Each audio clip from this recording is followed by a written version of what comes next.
Sarah Bennett stared at the mounting bills scattered across her small apartment's kitchen table, her hands trembling as she calculated the numbers for the 10th time. The harsh reality remained unchanged. Her teaching assistant's salary couldn't cover both the rent and her 5-year-old son Tommy's medical treatments. Her son's rare condition required specialized care that their basic insurance wouldn't fully cover, and the expenses were overwhelming. The morning sun filtered through, the worn curtains casting a gentle light on Tommy's artwork proudly displayed on the refrigerator. His latest drawing showed 3 stick figures, himself, Sarah, and a mysterious tall figure he'd labeled Dad. The sight made her heart ache. Tommy's father had abandoned them before he was even born, leaving Sarah to face parenthood alone. She'd tried everything, working extra hours, selling their possessions, even starting an online tutoring business. But it wasn't enough. The treatments couldn't wait. Tommy's condition was progressing, and time was running out. That's when she'd received the unusual email from Elite Arrangements, a highly exclusive agency that promised substantial financial compensation for women willing to enter into carefully structured contracts with wealthy clients. The agency's proposal was clear. They represented successful businessmen seeking discreet arrangements for various purposes, usually heirs or social appearances. The compensation would be more than enough to cover Tommy's medical expenses for years to come. Sarah had initially deleted the email, but after another rejected loan application, she found herself retrieving it from her trash folder. Now, sitting in the pristine waiting room of Elite Arrangements' downtown office, Sarah felt like an imposter in her best teaching outfit. Around her, everything screamed luxury, from the marble floors to the crystal chandelier overhead. Other women in the room wore designer clothes and exuded confidence. Sarah clutched her worn leather purse, fighting the urge to flee. "Miss Bennett," a sleek receptionist called her name. "Mr. Richardson will see you now." The interview was surprisingly professional. Mr. Richardson, a distinguished man in his 60s, explained the process with clinical detachment. "Our clients are extremely selective, Ms. Bennett. They expect discretion, sophistication, and complete commitment to the terms of their contracts. The compensation is substantial, but so are the expectations." Sarah listened as he outlined the possibilities. Some clients sought companions for social events, others wanted arranged marriages for business purposes, and a few were looking for surrogate mothers to carry their heirs. The amounts mentioned made her head spin. They were life-changing, sums that could ensure Tommy's future. "There's an event next week," Mr. Richardson continued, studying her carefully. "A private gathering where selected candidates meet potential clients. Should you choose to proceed, you'd be expected to attend." Sarah's throat felt dry. "And if someone chooses me, then we proceed with contract negotiations. Everything is legal, binding, and completely confidential. You'd be well compensated for your time, regardless of the outcome." That evening, Sarah sat by Tommy's bedside, watching him sleep peacefully. His small chest rose and fell steadily, his favorite stuffed dinosaur tucked under one arm. The decision weighed heavily on her heart, but looking at her son's innocent face, she knew she'd do anything to protect him. The next morning, she called Elite Arrangements and confirmed her participation. The following week passed in a blur of preparations. The agency provided her with a new wardrobe, styling sessions, and extensive coaching on etiquette and social graces. They were transforming her into someone who could move comfortably in the world of the ultra-wealthy. The night of the event arrived sooner than she expected. Standing before her mirror in an elegant black dress she would never have been able to afford, Sarah barely recognized herself. The agency's stylists had worked magic, but beneath the polished exterior, she felt more vulnerable than ever. As she prepared to leave for the event, Sarah tucked a small photo of Tommy into her clutch, a reminder of why she was doing this. She'd made peace with her decision, but nothing could have prepared her for what awaited at the gathering, or for the man whose attention she would catch. A man whose cold exterior masked secrets of his own, and whose proposal would change her life forever. The Grand Plaza Hotel's ballroom sparkled with opulence. Crystal chandeliers cast a warm glow over marble floors and silk-covered walls, while formally dressed staff circulated with champagne and hors d'oeuvres. Sarah's heels clicked softly against the polished floor, as she followed her assigned escort, trying to appear more confident than she felt. The evening was structured as an exclusive charity auction, though Sarah now understood the true nature of what was being offered. 20 women, all carefully selected by elite arrangements, would be presented to a group of the world's wealthiest men. The bidding would determine their futures. "Remember," her escort whispered, "you're here as a potential business partner, not a commodity. Hold your head high." She gave Sarah's arm a reassuring squeeze before directing her to a designated waiting area. The other candidates around her exuded polish and sophistication. Some were clearly experienced in these circles, chatting easily with the event coordinators. Others, like Sarah, seemed to be fighting to maintain their composure. A tall blonde in a red dress caught her eye and offered a sympathetic smile. "First time?" she asked, introducing herself as Victoria. "Don't worry. These events are always very civilized. The men here value discretion above all else." She gestured toward the growing crowd of well-dressed gentlemen entering the ballroom. "Most of them are looking for marriages of convenience, or heirs to their fortunes. It's all very businesslike." Sarah nodded, grateful for the friendly conversation, but her attention was suddenly drawn to a commotion near the entrance. A hush fell over the room as a striking figure appeared, a man whose mere presence seemed to command respect and attention. "That's Qaiden al-Rahman," Victoria whispered. "He rarely attends these events. His family controls half the oil fields in the Middle East, but he's known more for his business innovations. They say he's brilliant but completely cold. No one's ever managed to get close to him." Sarah studied him from across the room. Tall and impeccably dressed in a custom suit, Qaiden al-Rahman moved with the fluid grace of a man accustomed to power. His features were striking: sharp cheekbones, intense dark eyes, and an expression that suggested he found little pleasure in the evening's proceedings. The auction began with subtle sophistication. Each candidate was presented briefly, their credentials and accomplishments mentioned, as though this were merely a high-level networking event. Sarah's heart pounded as she waited for her turn, clutching the small purse that held Tommy's photo like a lifeline. When her name was called, Sarah forced herself to walk gracefully to the designated area. The event coordinator spoke of her educational background and her work with children, painting her as a compassionate intellectual rather than a desperate mother. She kept her eyes focused on a distant point, trying to ignore the evaluating gazes. That's when she felt it, a stare so intense it seemed to pierce through her carefully constructed facade. Qaiden al-Rahman was watching her with an unreadable expression. His dark eyes narrowed slightly, as though trying to solve a puzzle. The bidding began, and Sarah's heart nearly stopped when his deep voice cut through the murmurs. $5 million. The room fell silent. The amount was unprecedented for an initial bid, and his tone carried a finality that discouraged any competition. Mr. Richardson appeared at her side almost immediately, guiding her to a private meeting room. "Mr. al-Rahman would like to discuss terms," he explained, his usual composure slightly ruffled by the unexpected turn of events. The room felt too small when Qaiden entered, his presence filling the space with an almost tangible energy. He dismissed Mr. Richardson with a slight gesture, waiting until the door closed before speaking.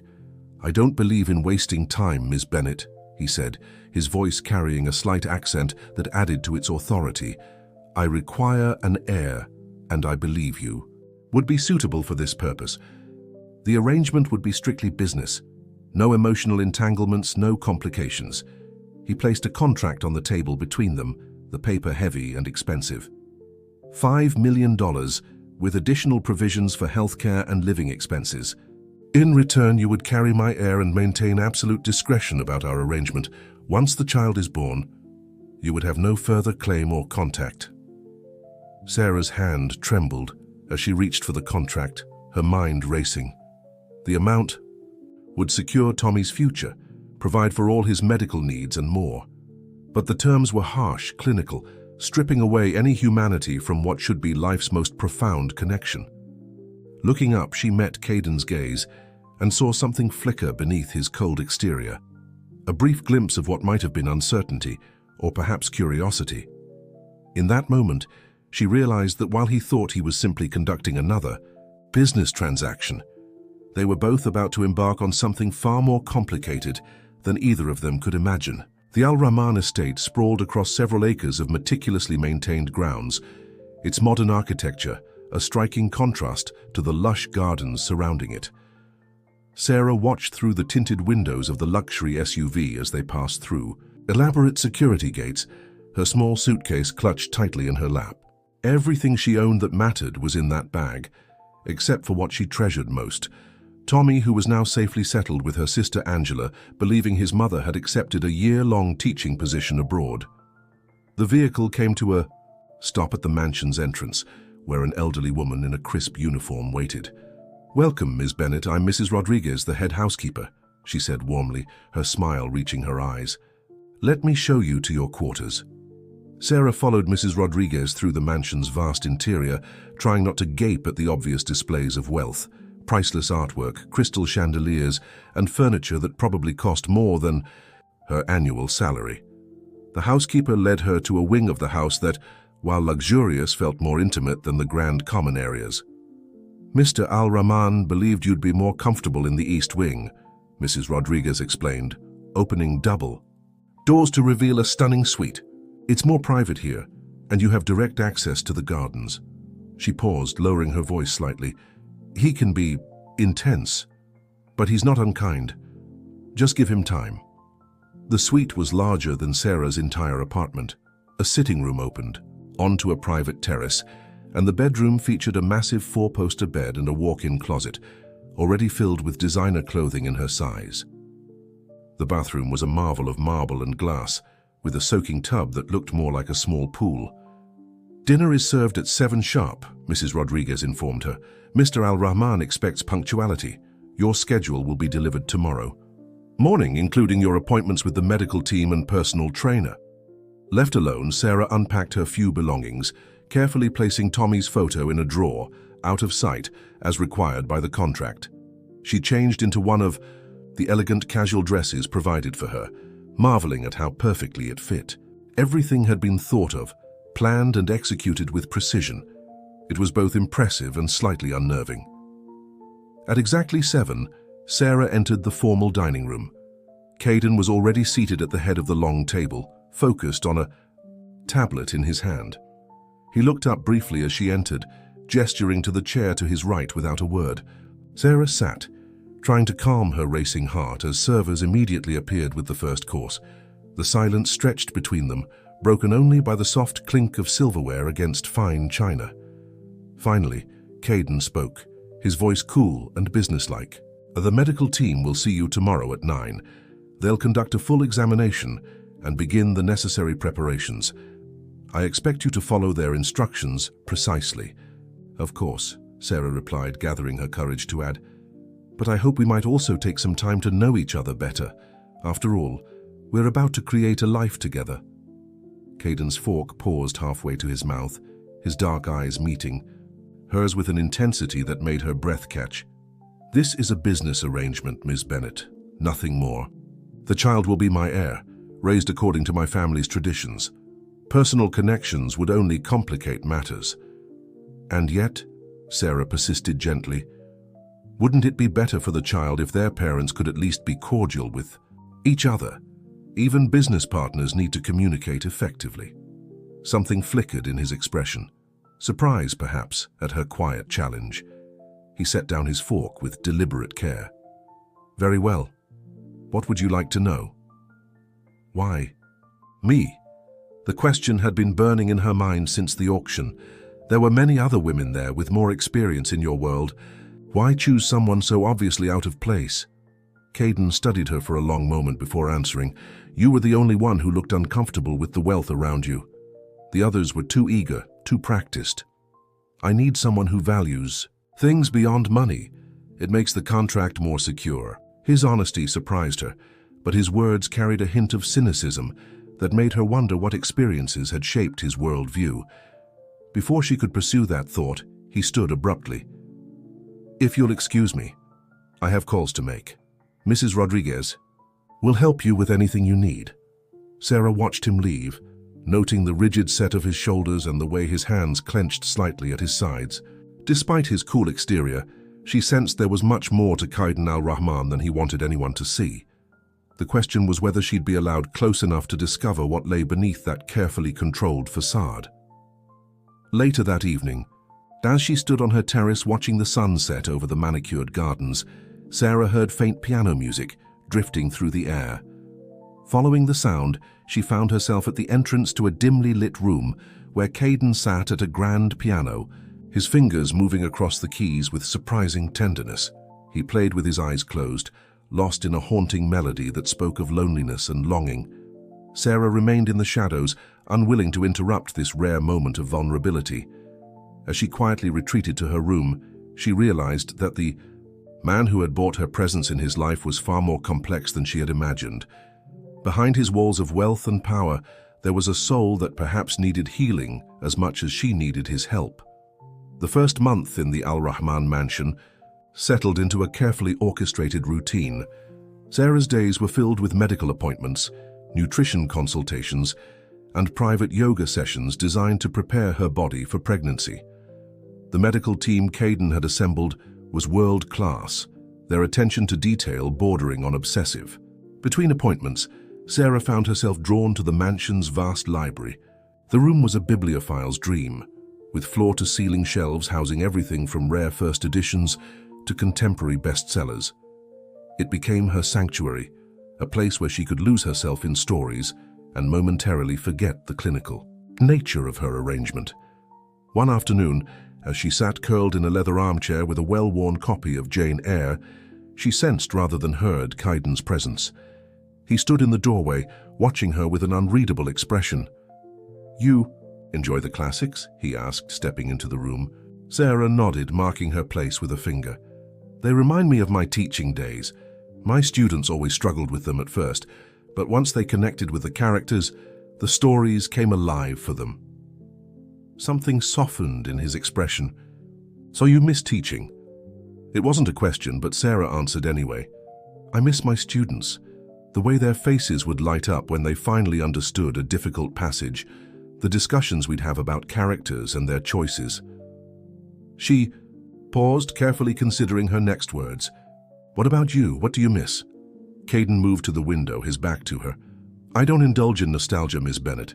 The past is irrelevant to our arrangement." "Sarah," she corrected gently, "if we're going to have a child together, you might as well use my first name." He turned, studying her with those intense dark eyes. "Very well, Sarah." The way he said her name, carefully, as if testing its weight on his tongue, sent an unexpected shiver down her spine. Their conversation was interrupted by Mrs. Rodriguez, who appeared with afternoon tea. Sarah noticed how the housekeeper's eyes darted between them, a slight smile playing at her lips, before she withdrew discreetly. To her surprise, Qaiden stayed, accepting a cup of tea and settling into a nearby chair. They sat in companionable silence until he spoke again. "I heard you in the music room last night." Sarah felt her cheeks warm.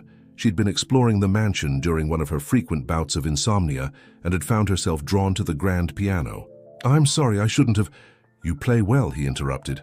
"Chopin's Nocturne in E-flat major. It's not an easy piece." "My mother taught piano," Sarah explained. "She believed music was as essential as breathing." The memory brought both warmth and pain. Her mother had always been her biggest supporter, and losing her had left a void that still ached.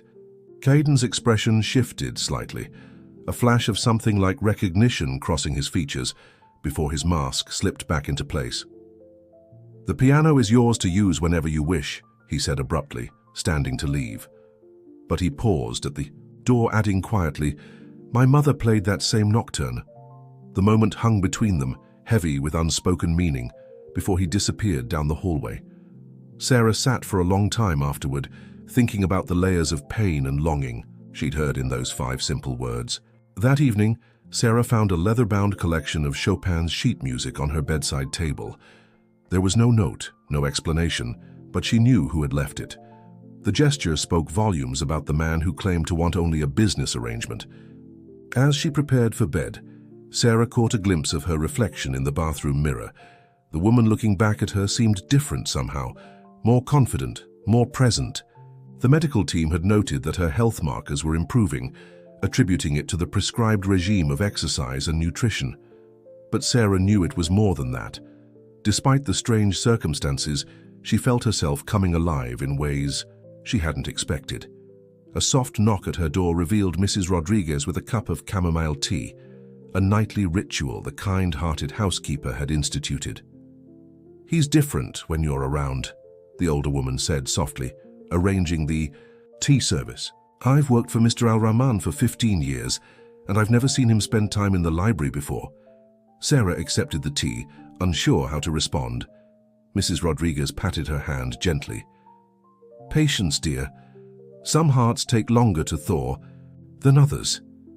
Later that night, unable to sleep, Sarah made her way to the music room.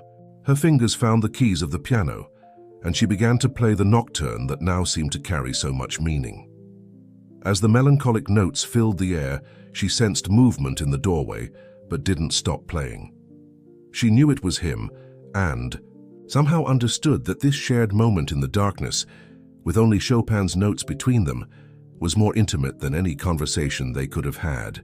The early morning sun cast long shadows across the mansion's gardens as Sarah completed her daily yoga routine. 2 months had passed since she'd first arrived, and the medical team was optimistic about beginning the fertility treatment soon. The thought filled her with equal parts anticipation and anxiety. Her phone buzzed with a message from Angela. "Tommy misses you. He drew another picture of his family today." Attached was a photo of a childish drawing, 3 figures again, but this time the tall figure was more detailed, wearing what looked like a business suit. Sarah's heart clenched. Even from afar, her son seemed to sense the changes in her life. As she walked back to her room, Sarah heard raised voices coming from Caden's study. She wouldn't have stopped, but the mention of her name caught her attention. "She's not suitable, Caden," a woman's voice declared firmly. "I've had her investigated. She has responsibilities, attachments that could complicate everything. My personal affairs are not your concern, Aunt Amira." Caden's voice was cold, controlled, but with an edge Sarah hadn't heard before. "Everything about the Al-Rahman legacy is my concern. I've managed this family's interests since your parents' accident. You were too young then to understand the responsibilities that come with our position. This woman, she's hiding something. The board won't approve. The board doesn't need to approve my choice of surrogate. The contract is binding. Is it just about the contract, nephew? Because I've noticed how you look at her when you think no one's watching. She's changing you, making you soft like your father was. Remember what that cost our family." Sarah backed away quietly, her mind racing. She'd known there would be opposition to her presence, but the conversation revealed layers of family dynamics she hadn't anticipated. More concerning was the suggestion that her background had been investigated. How much did they know about Tommy? Lost in thought, she nearly collided with Mrs. Rodriguez, who took one look at her pale face and steered her toward the kitchen. "Come, dear. You look like you could use some tea." In the warmth of the kitchen, away from the mansion's formal spaces, Sarah found herself confiding in the housekeeper. "They know something about my past, about my responsibilities. I should tell him the truth before." Mrs. Rodriguez covered Sarah's trembling hands with her own. "Mr. Caden values honesty above all else, but he also guards his own secrets fiercely. Perhaps—" She hesitated, then continued, "Perhaps you should try to understand why, before making any decisions." That evening, Caden surprised Sarah by joining her for dinner, something he'd been doing more frequently lately. He seemed distracted, his usual composed demeanor slightly fractured. "The medical team reports you're responding well to the preliminary treatments," he said, breaking their customary silence. Sarah set down her fork. "Yes, though I admit I'm nervous about the next phase." "Having doubts?" His tone was sharp, defensive. "No," she answered carefully, "but I believe in being honest about my feelings, something you might consider trying."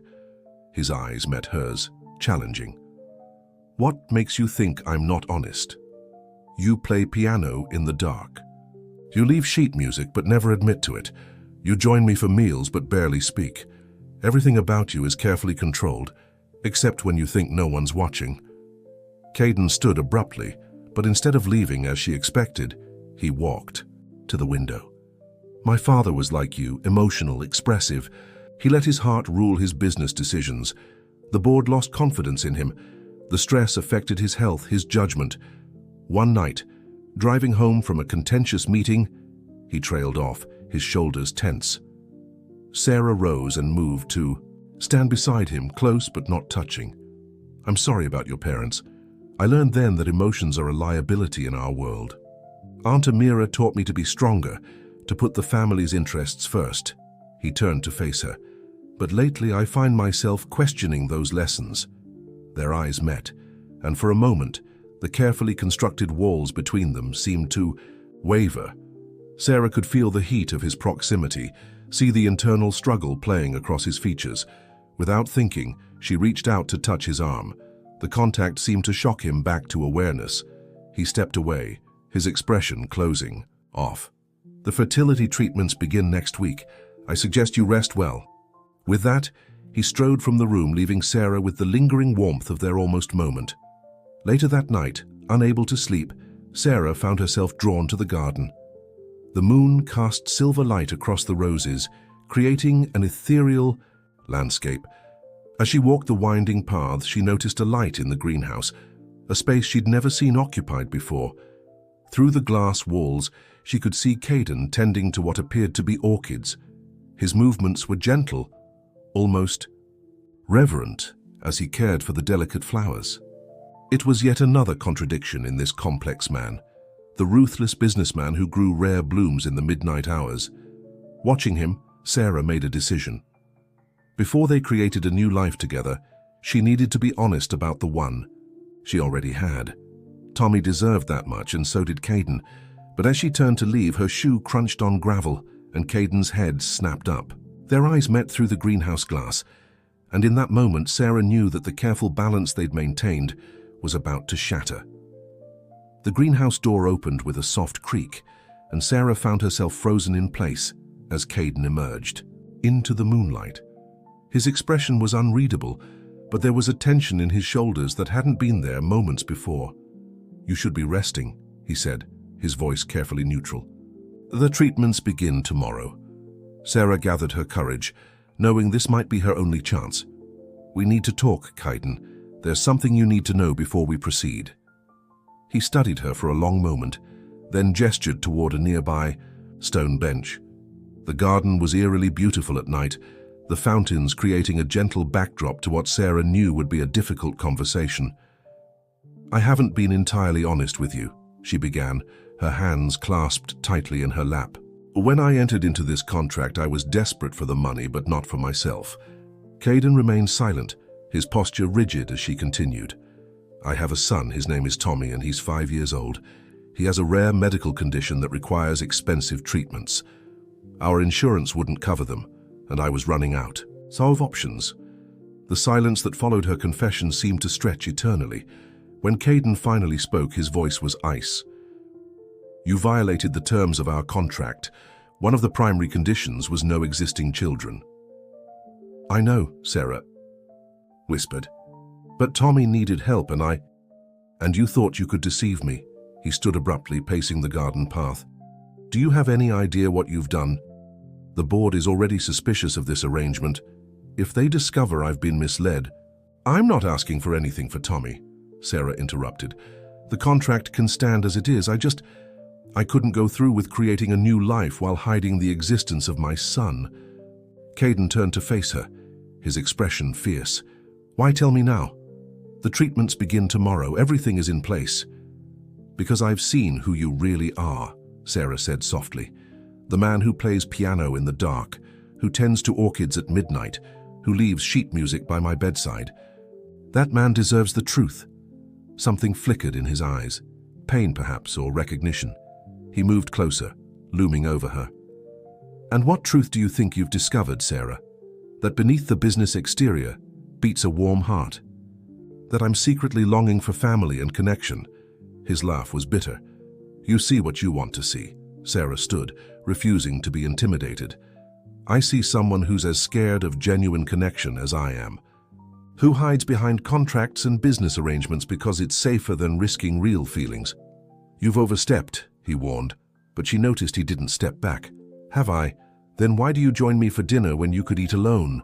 Why? Do you linger in the library when I'm reading? Why do you listen outside the music room when I play?" Their faces were inches apart now, the tension between them electric. For a moment, Sarah thought he might kiss her. His eyes dropped to her lips, his breath catching slightly. Instead, he stepped back, his expression hardening. "Pack your things. You'll leave in the morning." "Caden, please. The contract is void. You'll receive compensation for your time here, enough to cover your son's immediate medical needs, but we're done." He turned to leave, but Sarah called after him. "Running away won't protect you from feeling something real." He stopped, but didn't turn around.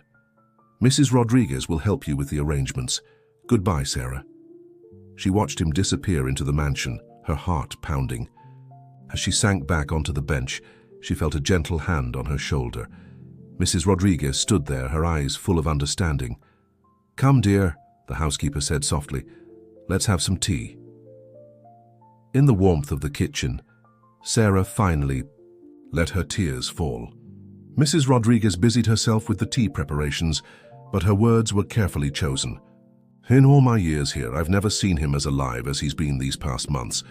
You've awakened something in him that he's spent years trying to bury." "It doesn't matter now," Sarah said, wiping her eyes. "He'll never trust me again." Mrs. Rodriguez set a cup of tea before her with a knowing smile. "Mr. Caden values honesty above all else, not because he's never been lied to, but because he's never had someone brave enough to tell him the truth when it matters most. Give him time." As Sarah packed her belongings that night, she could hear the faint sounds of the piano from the music room. The melody was one she'd never heard him play before, raw, passionate, filled with anger and longing.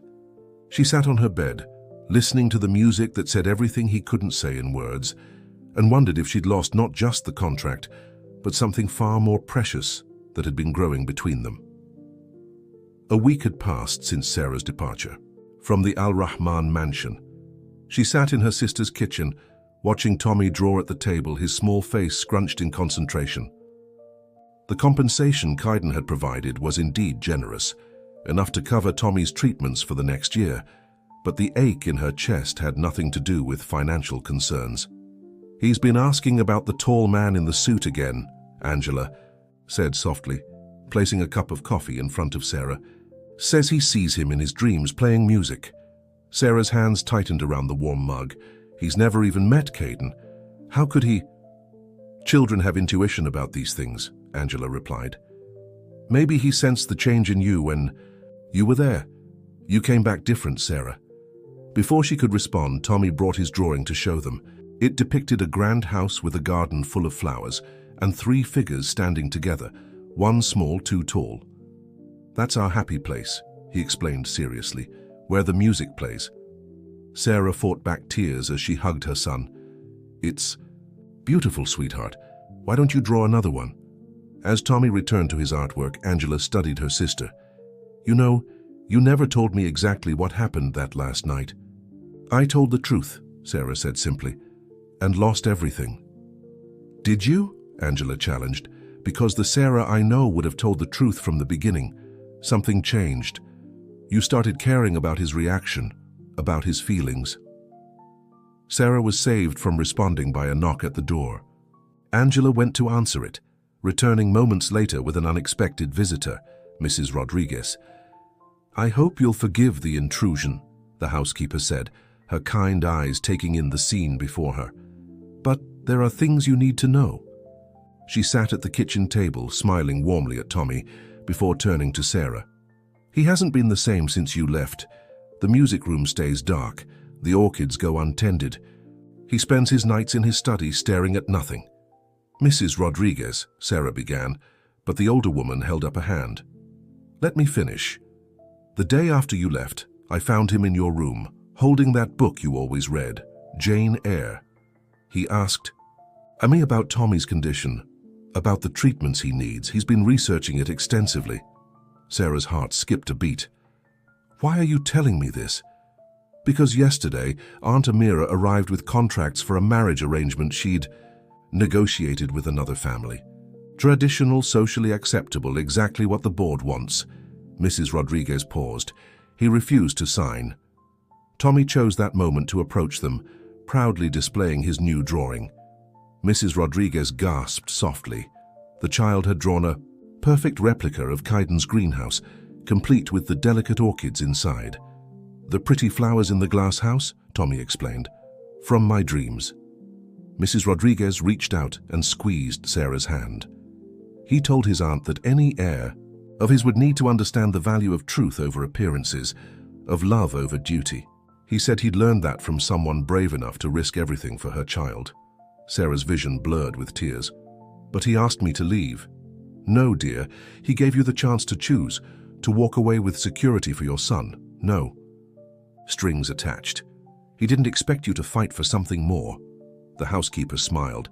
"He doesn't know how to handle someone choosing him for himself, not his wealth or position." Tommy tugged at Sarah's sleeve. "Mom, can we go see the flower house? The music misses us." Angela, who had been quietly observing, spoke up. "How would you know about the music, sweetheart?" "I hear it sometimes," Tommy said matter-of-factly. "When Mom was away, sad music, lonely music, but it wants to be happy music." Mrs. Rodriguez reached into her bag and pulled out an envelope. "The medical team at the mansion has been reviewing Tommy's case. They believe they found a treatment protocol that could help, something not available through regular channels. Mr. Kaiden arranged it before I left, but he doesn't know I'm here." Sarah stared at the envelope, her heart racing. "I don't understand. Why would he—" "Because, my dear," Mrs. Rodriguez said gently, "sometimes the bravest thing isn't telling the truth. It's admitting when you've built your whole life around a lie. He needs someone to show him how to be brave." Tommy climbed into Sarah's lap, his small hand touching her cheek. "Don't cry, Mum. The tall man in the suit is waiting. He just doesn't know it yet." As Sarah held her son, surrounded by his drawings of a future he somehow sensed, she realized that perhaps they had all been running from the same thing, the terrifying, exhilarating possibility of a love that didn't fit into neat contracts or social expectations, a love that required courage to claim. The Al-Rahman mansion had never felt more empty. Kaiden stood in the music room, his fingers hovering over the piano keys but not touching them. The silence that had once been his comfort now felt suffocating. On his desk lay the untouched marriage contracts his aunt had brought, next to a thick file of medical research about Tommy's condition. "Your father would be proud," a quiet voice said from the doorway. Mrs. Rodriguez had returned from her mysterious errand, her expression gentle but knowing. "My father was weak," Kaiden responded automatically, but the words lacked their usual conviction. "Your father understood what you're only now learning, that true strength isn't in denial but in acceptance." She moved into the room, years of service giving her the confidence to speak freely. "I knew him well, you know. He spent hours in this very room, playing for your mother, talking about their dreams for you." Kaiden turned sharply. "And look, where that got them. The board lost confidence, the stress affected his health, and then—" "Is that what your aunt told you?" Mrs. Rodriguez's voice was unusually sharp. "That his emotions, his humanity led to their accident? Perhaps you should ask yourself why she was so quick to step in, to reshape you into what the board wanted." The implications of her words hung heavy in the air. Kaiden moved to the window, his reflection ghostly in the darkness beyond. "I've had Sarah's son's medical records thoroughly reviewed. The treatment protocol I've arranged, it could give him a normal life. And does she know about this? The information will be delivered anonymously through proper channels." He straightened his shoulders. "It's better this way." Mrs. Rodriguez sighed deeply. "Better for whom? The boy who dreams of a father figure? The woman who was brave enough to tell you the truth, no matter the cost? Or for you, hiding behind your walls of duty and obligation?" "I don't know how to be what they need," Kaiden admitted, his voice barely a whisper. "You already are." Mrs. Rodriguez moved closer. "I saw Tommy's drawings today." Kaiden's head snapped up. "You went to see them? A child who has never set foot in this house somehow drew your greenhouse perfectly, right down to the rare orchids you tend at midnight.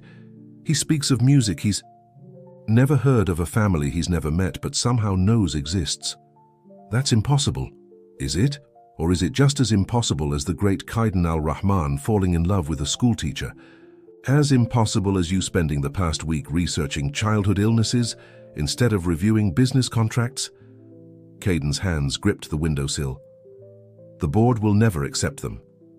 The board didn't accept your father because Aunt Amira convinced them not to. She's been controlling this family through fear for too long. Mrs. Rodriguez pulled an old photograph from her pocket. I've kept this for 15 years, waiting for the right moment. The photo showed Caden's father, in this very room, laughing as he played the piano, his mother dancing nearby. They looked so happy, so alive. Nothing like the stern, troubled couple his aunt had always described. Your father's last board meeting wasn't contentious, Mrs. Rodriguez continued softly. He was celebrating. The company had just secured its largest contract ever, precisely because of his personal approach to business. His clients trusted him because he was genuine, human. If that's true, then why? Perhaps you should ask your aunt about the brake lines on your parents' car, about why she was so quick to take control of everything, including you. The photo trembled in Caden's hands. Why tell me this now? Because you have a choice to make. You can sign those contracts your aunt brought, continue living the life she designed for you. Or you can be brave like Sarah was brave. You can choose love over fear. A sudden commotion from the foyer interrupted them. Aunt Amira's voice carried down the hallway, sharp with anger. Where is he? We need to finish this business with the contracts tonight. Mrs. Rodriguez touched Caden's arm gently. Your father's greatest regret wasn't being too emotional or too human. It was not seeing the danger until it was too late. Don't make the same mistake. Caden looked down at the photo once more, then at the marriage contracts on his desk. In that moment he heard it, faint but clear, like a memory or a dream, the sound of a child's laughter mixing with piano notes, the rustle of papers, as Sarah read in the library, the quiet peace of the greenhouse at midnight. Mrs. Rodriguez, he said quietly, his voice steady with newfound purpose, I need you to make some calls. As his aunt's footsteps approached the music room, Caden straightened to his full height. For the first time in 15 years, he felt truly ready to face the truth about his parents, about his aunt, and most importantly, about what he really wanted for his future.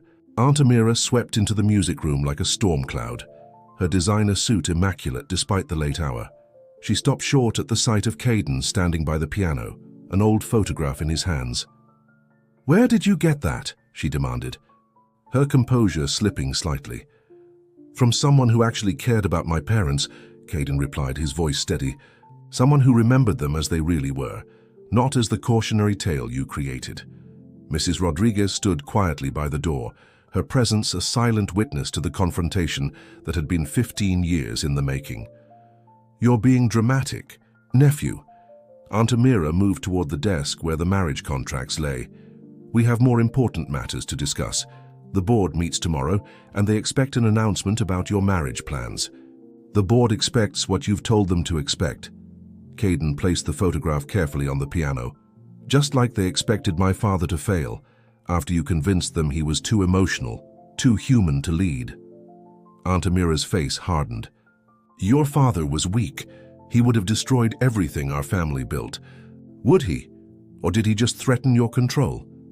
Caden's voice took on an edge of steel. I've spent the past week looking into old company records. The last deal my father made, the one right before the accident, it would have shifted power away from the board, away from you. You don't know what you're talking about, she snapped, but her hands betrayed her, trembling slightly as she reached for the contracts. Caden moved faster, snatching the papers away. The brake lines on their car didn't fail by accident, did they, Aunt Amira? The silence that followed was deafening. Mrs. Rodriguez gasped softly from her position by the door, though she had long suspected this truth. Everything I did was for this family, Aunt Amira said finally, her voice cold. Your father's ridiculous notions about running a business on emotions and trust, he would have ruined us all. I saved our legacy. I made you strong. You made me empty, Caden corrected. You taught me to fear the very things that made my father successful. Compassion, genuine connection, love. Love? She scoffed. Is that what you think you've found with that woman and her child? Don't be naive, Caden. She deceived you once. She'll do it again. She told me the truth, even knowing it would cost her everything. That's more honesty than you've shown in 15 years. Caden moved to his desk and pressed a button on his phone. Did you get all that, Mr. Harrison? A voice crackled through the speaker. Every word, Mr. Al-Rahman. The board members are quite interested. In this revelation, the color drained from Aunt Amira's face as she realized the entire conversation had been broadcast to the company's legal team. You wouldn't dare expose this. Think of the scandal, the damage to our reputation.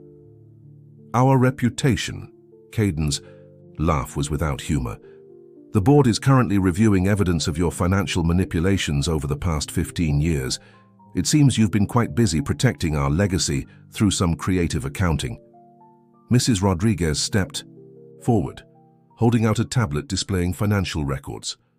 The household accounts never quite added up. I've been keeping track for years, waiting for the right moment. Aunt Amira's composure finally cracked. You'll regret this. Both of you. No, Caden said quietly. The only thing I regret is not seeing the truth sooner. Security will escort you out.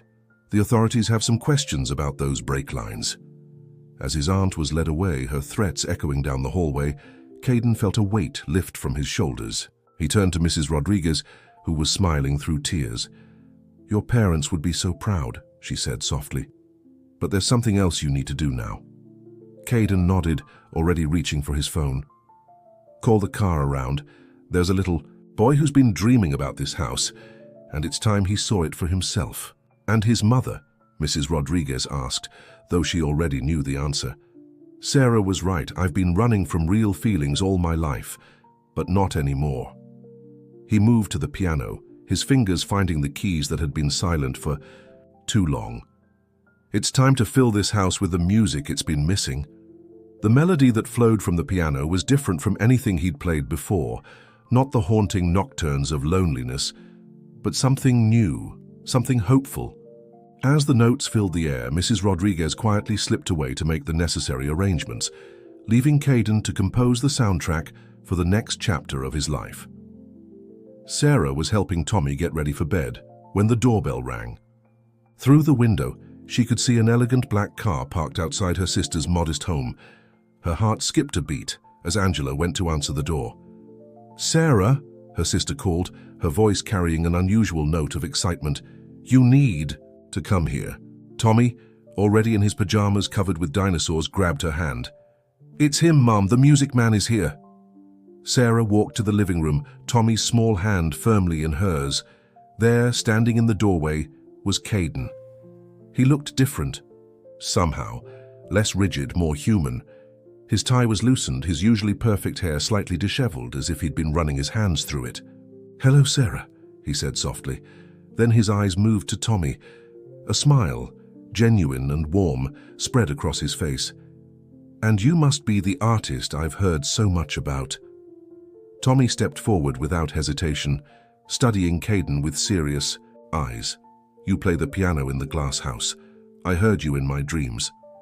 Caden knelt down to the boy's level, treating him with a respect that brought tears to Sarah's eyes. I do. Would you like to see it for real? The glass house and the piano. Tommy's eyes lit up, but he looked back at his mother. Can we, Mom? Can we go see the happy place? Before Sarah could respond, Caden stood and faced her. I owe you an apology, Sarah. Many apologies, actually. I've spent my whole life hiding from the truth, from real feelings. When you were brave enough to be honest with me, I reacted with fear instead of understanding. Caden, Sarah began, but he held up a hand. Please let me finish. Tonight I finally faced the lies that have shaped my life. My aunt, she was responsible for my parents' accident. She manipulated everything, the company, the board, my entire worldview. She taught me that love was weakness, that emotions had no place in our world. Sarah gasped softly, instinctively reaching out to touch his arm. He caught her hand in his, holding it gently. But you showed me different. You and Tommy, you showed me that real strength lies in being honest, in being vulnerable, in choosing love over fear. He squeezed her hand. The The mansion has developed a treatment plan for Tommy. Not because of any contract or obligation, but because I couldn't bear the thought of him suffering when I had the means to help. Tommy tugged at Caden's suit jacket. Will you teach me to play the piano like in my dreams? Caden looked down at the boy, and Sarah saw something she'd never witnessed before, tears in his eyes. I would be honored. If your mother agrees, I'd like to teach you many things, like how to tend orchids and how to run a company with both your head and your heart. Sarah, he turned back to her, still holding her hand. I'm not offering a contract this time. I'm offering my heart, my home, my life to both of you. The board has been dealt with, the truth about my aunt is coming to light, and for the first time I'm free to choose my own path. Angela, who had been watching from the doorway, wiped tears from her eyes. I'll pack some overnight bags for them, she said, understanding without being told that this was a turning point. As she left the room, Tommy pulled both Sarah and Caden toward the couch, climbing between them with the natural ease of a child who recognized where he belonged. Can we go now? I want to see the flowers in the glass house. Sarah looked at Caden, seeing all the love and promise in his eyes. Are you sure about this, about us? I've never been more sure of anything, he replied. My father understood something I'm only now learning, that a legacy built on love is stronger than any built on fear. Tommy's drawings, his dreams of music and flowers, somehow he knew what I needed before I did. You both did. Tommy stood on the couch, placing one small hand on each of their cheeks, bringing their faces closer together. Now you don't have to be sad anymore, he said simply. We can make happy music together. Caden laughed, a sound of pure joy that Sarah had never heard from him before. Yes, we can. And tomorrow I'll show you both something special. I've had the east wing of the mansion renovated. There's a room filled with light, perfect for an art studio, and another with big windows overlooking the garden, ideal for a classroom. A classroom? Sarah asked. The local children's hospital has a program for young patients who need ongoing treatment. I thought perhaps you might like to teach again. Help other children while Tommy receives his treatments. Sarah's heart swelled with emotion. This was more than just acceptance or compromise. This was Caden truly seeing her, understanding her needs and dreams, just as she had come to understand his. Tommy clapped his hands excitedly. Can we go see it now, please? Angela returned with packed bags, handing them to Caden with a knowing smile. Take care of them, she said softly. They're pretty special. I know, he replied, his voice thick with emotion. They saved me from a life without music. As they walked to the car, Tommy between them holding both their hands, Sarah realized that sometimes the bravest thing wasn't facing your fears or telling the truth. It was allowing yourself to believe in the possibility of happiness, in the reality of dreams coming true. 1 year later, the Al Rahman mansion buzzed with life and activity. The sound of children's laughter echoed through halls that had once been silent, as Sarah's classroom in the East Wing hosted another successful session for young patients from the Children's Hospital. Tommy, now thriving under his new treatment protocol, often acted as a welcome committee for new students, showing them his favorite spots in the garden. The greenhouse, once Caden's solitary retreat, had become a family sanctuary. Tommy proved to have a natural gift for nurturing the delicate orchids, spending hours alongside Caden, learning the intricacies of each species. Sarah often found them there, heads bent together in serious discussion about proper watering techniques or the optimal conditions for new blooms. On this particular evening, Sarah stood in the doorway of the music room, watching as Caden gave Tommy his weekly piano lesson. The boy's small fingers moved carefully over the keys, playing a simple melody that his mother recognized, the same nocturne she had first heard Caden play on that fateful night so long ago. Very good, Caden praised, his voice warm with pride. You're becoming quite the musician. Tommy beamed at the compliment. Can we play the special song now, the one for tomorrow? Caden glanced up, catching Sarah's eye with a smile. I think we've practiced enough for today. Why don't you go help Mrs. Rodriguez with those cookies I smell baking? As Tommy scampered off toward the kitchen, Sarah entered the room. Special song? He's full of surprises, your son. Caden said, pulling her down to sit beside him on the piano bench. Our son, he corrected himself, still savoring the words even after the adoption papers had been finalized months ago. Sarah leaned her head against his shoulder, breathing in the familiar scent of his cologne mixed with the lingering fragrance of greenhouse flowers. The board meeting went well today? Extremely. It turns out my father was right. Compassion and business aren't mutually exclusive. The new children's wing at the hospital has generated more positive publicity than any corporate merger ever could. And it's helping so many families, Sarah added, thinking of her students and their parents, who no longer had to choose between treatments and education. I have something for you, Caden said suddenly, reaching into his jacket pocket. I was going to wait until tomorrow's party, but he handed her an envelope. Inside, Sarah found a photograph, ancient and slightly faded. It showed a young couple in evening wear, the woman laughing as the man played piano. Your parents? At their engagement party, Mrs. Rodriguez gave it to me along with something else. Their wedding rings. He took a deep breath. I had them restored, but I thought perhaps we might want our own. Sarah's heart stopped as Caden slid off the bench, kneeling before her. Sarah Bennett, you walked into my life and shattered every wall I'd built. You taught me that true strength lies not in control, but in the courage to be vulnerable. You and Tommy brought music back to these halls, love back to my heart. From his pocket, he produced a ring that sparkled in the evening light. I'm not offering a contract this time. I'm offering a partnership, a shared life, a family bound by love instead of obligation. Will you marry me? Tears blurred Sarah's vision as she nodded. Yes, she whispered. 1,000 times yes. The ring slipped perfectly onto her finger, but before she could admire it properly, they heard a small squeal from the doorway. Tommy stood there, his face covered in cookie dough, with Mrs. Rodriguez right behind him. Finally, the boy exclaimed, running to throw himself into their embrace. I told you the happy ending was coming, Mum. I saw it in my dreams. Mrs. Rodriguez dabbed at her eyes with her apron. Your parents would be so proud, she told Caden. Love has finally come home to this house. The sound of footsteps in the hallway announced the arrival of Angela, who had been conspicuously absent all day. I assume from all the tears that... He finally asked. You knew, Sarah asked, laughing through her tears. Who do you think helped him pick out the ring? Though I still say the orchid-shaped diamonds were a bit much. They're perfect, Sarah assured her, making Caden smile. Tommy tugged at Caden's sleeve. Can we play our special song now? Please. Caden lifted the boy onto the piano bench between himself and Sarah. Together their fingers found the keys, and a new melody filled the air. Not the haunting nocturnes of loneliness. Not the simple practice pieces of a beginner, but something entirely their own. A symphony of family, of healing, of love that had transcended contracts and social expectations to create something rare and beautiful. As the music soared through the mansion, Sarah looked at her family, her brilliant, compassionate son, the man who had learned to love so completely, the extended family they had built with Angela and Mrs. Rodriguez.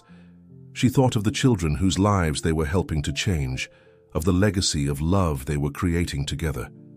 Sometimes, the greatest journeys begin with a desperate choice, she reflected, but they end exactly where they're meant to, in the arms of those who make our hearts sing. The end. Dear listeners, we hope this story of love, courage, and transformation has touched your hearts. Sarah and Caden's journey reminds us that sometimes our greatest strengths lie in our vulnerability, and that true love has the power to heal even the deepest wounds. If you enjoyed their story, please don't forget to subscribe to our channel and leave a like on this video.